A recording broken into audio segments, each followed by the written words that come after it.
Lisanne Foster, welcome to Competencies Without a Classroom.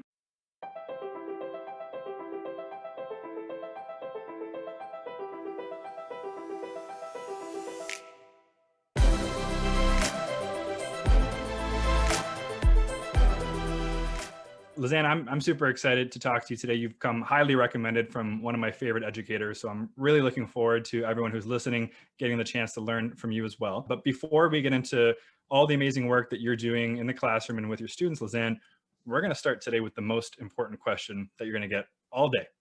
It's a question that, quite frankly, helps to set a bit of a tone for the rest of the interview. And it's a question that our listeners have come to expect an answer to. When it comes to pineapple on pizza, are you a yes or a no? Absolutely, yes. You know, I grew up in South Africa and hot weather, lots and lots of fruit. And yes, add pineapple everywhere. More pineapple, the better. Yes. Fantastic answer. And you're starting off on the right foot. You've already won our listeners over. So let's continue forward with the positive momentum. Do me a favor, Lisanne, can you introduce yourself? Who are you and what are you doing for work right now? My name is Lisanne Foster. I teach in the Surrey School District in British Columbia. I teach humanities, so English, social studies, psychology, careers. Basically, you know, how to be a human in the world is pretty much what I teach.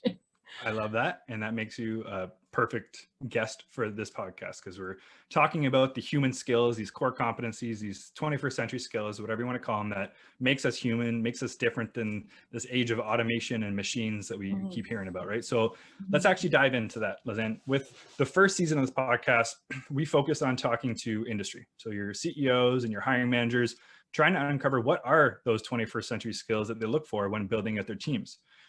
We did a pretty good job of distilling what those are and what they look like on display in the workplace. So now for season 2, as you know, we're bringing it back to the classroom. And we're talking to educators like you, Lisanne, to uncover some of the amazing things that you're doing in your classroom to empower students to develop these skills so that another teacher listening to this can hear your idea, borrow it, steal it, and bring it back to their classroom.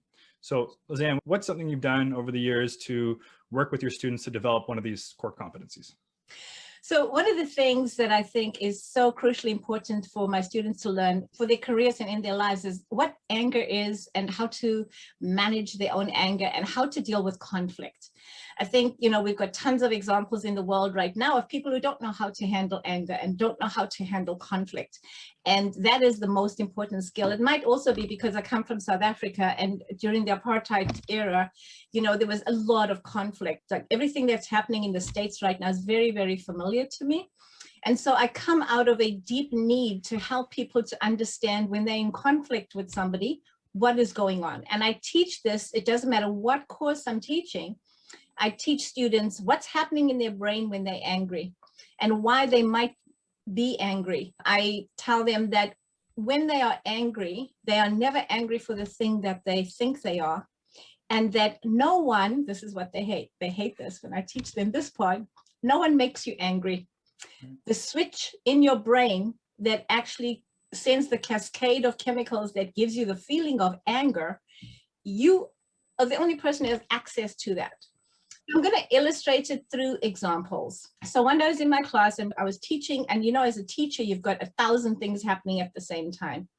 And then a student said something, and then because I'm juggling all these things, I just gave her a snap answer and then carried on with the lesson. And then she came back and I could see she was really angry. So I said, okay, let's just pause. All right, this is what's happening now. And I went to the corner of my room and I have maths that break down this model that I use. It's called the communication model. And it has perception, context, feelings. It has the whole model on it. And so I said, okay, this is what's happening. So I took it down and I said, okay, so you heard me say this. What did you think I meant when I said that? How did this make you feel when I said that? So I just went into it straight away with her while she was angry. And then I said, okay, when I said this, this is what I meant. And this is what I'm thinking about.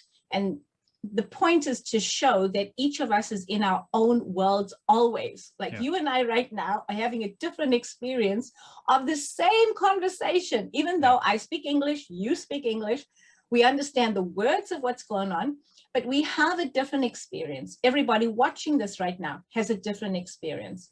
And so that's what I was trying to illustrate to her. So I took maybe 5-10 minutes with that. And then I moved on with the lesson. And then, you know, the weeks moved on. Then about a month later, it's the end of the school day. I've got a whole bunch of kids around my desk. They want marks for assignments. They want, you know, they're all wanting things because at the end of the day, they want to go home and stuff. Right. And then out of the corner of my eye, I see in between these bodies around the desk, I see the mats are being set out on the floor. And I was like, okay, why are the mats so down? And she said, we got something to take to the mats. Now, I had not used that phrase, take it to the mats. And I said, oh, okay, shall we do it now? And they said, no, everybody has to be in the classroom. We're going to take it to the mats. So I shooed everybody out of the classroom and we put out the mats and they said, we are mad with you for this and this and this. And there were 3 of them who are mad with me. So I said, okay, let's go through it. Yeah. How were you feeling at the time? So it's context, perception, interpretation, feelings, actions. So we went through the whole thing. And I had a student teacher at the time, and she was also leaving for the end of the day. But she thought, okay, I'm going to stay for this. Yeah, this no is kidding. good. Yeah. So she stayed and filmed it. And it was amazing. And at the end of it, they felt good. I knew more about them. They knew more about what it was as a teacher. And that's what I want. And I know that my students use that when they're in conflict with their parents. One of my students, I heard this from a teacher who emailed me, and a teacher who I don't talk to regularly. She said, whatever it is you're teaching, you should know that this is what happened. So it was the drama club. It was in the afternoon, and there was a parent who came in losing it, like full out having a tantrum in this room for various reasons. And my student stepped in. So she's 17. This is an adult. She stepped in and she just started using the process like naturally. She just started using the process, calmed the whole room down. And the teacher who was in the room, who was also agitated because there was a parent yelling at her, the teacher was so astounded. She went and sent me the email. She said, what is this you're teaching them? Because this is amazing. And this is what happened. And you know how teenagers are like hyperbolic. They're like, oh, you know, it saved my life. It's, you know, it's a thing that saves my life. And I said, oh yeah, okay. It's just understanding when I'm angry, I am making myself angry. And it's because I'm interpreting whatever you're saying in a way that's really got nothing to do with you, that's got a lot to do with my past, all my experiences. And I think that if lots of adults actually had the skill, we would have far fewer things happening in the world than is happening right now. You're 100% right. And Lizanne, thank you for sharing that story. A lot of amazing skills and competencies came out, right? The ability to self-regulate, self-identify your emotions, conflict resolution, right? And you're right. It is, in theory, it's a simple practice, but it's a practice that needs to be learned or taught in many cases, and just not enough students are being taught this method. So is this the Lisanne Foster communication method? Or if I'm a teacher listening to this, like where can I go to learn a bit more about this maybe in particular? So it's called the communication model. And there's various versions of it around. I just learned it at a place called The Haven. I write about it on my blog. There's also actually a TED talk that breaks it down using slightly different language. But if you go to TED and you just do communication or anger or conflict, it pops up. It's, you know, the TED Ed. Now, I just learned about the TED Ed just recently. I've been teaching this method for like 10 years. And then I've discovered that there's other formats of it. And what it is that always, it's really, the TED Talk will explain it really easily. The way you teach it is dependent on the kind of relationship you have in the classroom with kids, you know? The basic concept is you and I are having a different experience of this moment. That's the first skill to teach. And you can teach that in lots of different ways. One of the ways I do it is I have students sit in dyads. They have to be comfortable in the class. So the first thing is you have to create a safe and trusting atmosphere in the class. Right. So one of the first activities is I have kids sit in dyads and I have them just, what do you see? So I'll do it with you now. So you and I are dyad and I see you and I'll say, Damien, I see you wearing a black t-shirt. I see that you have headphones on. I see that you are nodding at me and smiling and looking at the clock. And so I interpret, and I see flowers in the background. Yes. So the story I am making up is that you are feeling very interested in what I'm saying and that you're also conscious of time and that black is one of your favorite colors to wear. Right. So they do that. They make up based on what they see. This is all the stories that they make up in their mind. And then they exchange. And then the person says, actually, no, purple is my favorite color. And I'm not actually thinking about time. I'm thinking about this. And, you know, so the point is to let them see that in any one moment, you're having a different experience and that you are constantly interpreting. So when you are angry, pause, check in.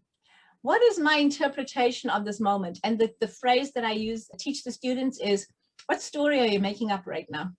Yeah, Lizanne, I love that. We're definitely going to link to your blog. We're going to find the TED Ed, talk about it, and put all that stuff in the show notes so people can learn a bit more about it. And I love that you have that visual kind of diagram of it in the class. Myself, I find that I'm a very visual learner. All these things make more sense to me when I can see it. So I hope other people listening to this will check it out, put a few mats in the classroom so that the students get to a point where they can ask you to take it to the mats and have a real conversation about, that's such a cool story, Lizanne. Thank you for sharing it. Actually, it was such a cool story that congratulations, you've now been promoted to superintendent for the next 10 minutes. Yeah. Superintendent visits my classroom. He knows some of the stuff that I do. Oh, I bet he does. Yeah. Lizanne, this comes with responsibility though. So you have to decide, you've been tasked with deciding one competency. So one of these 21st century skills that all of your grade 12s graduating, they need to display evidence of in order to get that diploma. If you had to pick just one, which one would you pick? Definitely self-regulation and self-awareness and mindfulness. I mean, that's just the first, absolutely. Everything has to depend on the foundation. Yeah. Okay, no, that's a great answer. Okay, so let's do some rapid fires. What's a life skill that you weren't taught in high school, but maybe that you wish that you were? Time management, you know, because when you're in school, everybody manages your time. Yeah, so yeah, definitely time management as an actual skill to learn. Yep, time management and prioritization have come up a couple of times. Yeah, 100%. Yeah. You could write anything on a billboard. Let's imagine the billboard is in front of the school. So students are going to walk by it every day. You can write one thing on it. What would you put?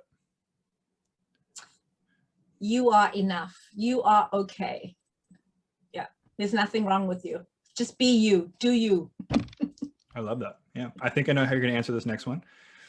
IQ or EQ? So intelligent quotient or emotional quotient? You can only pick one. Which one would you pick? Absolutely emotional quotient. Absolutely, by far. Yep, hands down. Lizanne, did you have a favorite class in high school growing up? Yes. Yeah. What was it? Yeah, was my, I think it was a social studies teacher, and he was so passionate about what he was teaching. It was fascinating. When I didn't actually have to study for tests, I just had to remember like his dramatic stories and moving from one side of the board to the other and like really wanting us to like, you know, engage with what he was telling us. Everything was a story. Yep. Yeah, so I loved that. That was a similar experience for me. The teachers that I remember the most, the fondest memories of are just the ones that the passion was just exuding through them. There's a lot of history and geography, a lot of humanities types teachers. Yeah. What's a book, Lizanne, that you've read that's had such an impact on your life that maybe you wish you would have read it from a younger age? Oh, there's so many because I love reading. I used to read a lot as a child, but if I read 7 Habits of Highly Effective Teens, oh my God, how much easier would my life have been? You know, and so that's also a book that I use a lot in the class as well. Yeah, that's and it's also a book that non-readers say they will read. Yeah, I was given 7 Habits of Highly Effective People as a gift when I was like 17 or 18 by my older brother. And then later on, we found about the teens version. So I recommended that to a lot of people, a lot of educators as well, right? Yeah. Speaking of books, and you mentioned growing up in South Africa and apartheid, have you read Born a Crime? I have it. What happens when I read about South Africa is that I get, it's upsetting. Yeah. Okay. So I've read bits of it, but you know, you have to go and you go and revisit all these things. And so, but Trevor Noah is amazing. The book is somewhere on the shelf here. Yeah. You know what? Yeah, you're gonna, like you said, we interpret things differently, right? So you're gonna have a much different reaction to that book than I do. I listen to the audiobook because it's Trevor Noah who narrates it, and I've just started again. That's how much I enjoy that book. So, yeah, it's amazing. Yeah. Okay, and then we'll finish that, Lizanne, with your magic wand question. You have a magic wand, and you can change one thing about the education system as we know it today. What would you change? I have classes starting later, like at 9:30, and I would have midday nap times. I would say after the first block after lunch, you get to have a 10 to 20 minute power nap. I do that in my classes, in my grade 12 classes before COVID. Yeah. And I have the kids rush to the class to get their mat down in their favorite corner. Now, officially, we call it body scan meditation. We don't call it a nap. We have an official, you know, because we have to have the documentation and to support the self-regulation aspect. Yeah. And you know what? Those are 2 suggestions that aren't that crazy, that are doable without kind of shaking up the whole system, right? Yeah. And there's a lot of science for both. I mean, the naps thing, if we go back to the industry example, there's a lot of forward-thinking companies like a Google who are investing in infrastructure to support that. My lower grades, I have them do desk naps. So they just put their heads on the desk, close eyes. I put the lights down, and then I just play rain, you know, the sound of rain. Yeah. Just for 10 minutes. It's really quick and easy, and it makes a huge difference in the afternoons. Yeah. It makes a lot of sense. I have the Calm meditation app on my phone, and rain often helps me get to sleep at night. So yeah. Lisanne Foster, I can't thank you enough for taking the time and sharing that amazing strategy with us. Like I said, we're going to link to all those resources that you talked about in the show notes and more. Have a fantastic rest of your day, Lisanne, and I hope we can talk soon. Thanks so much, Damien. I enjoyed this.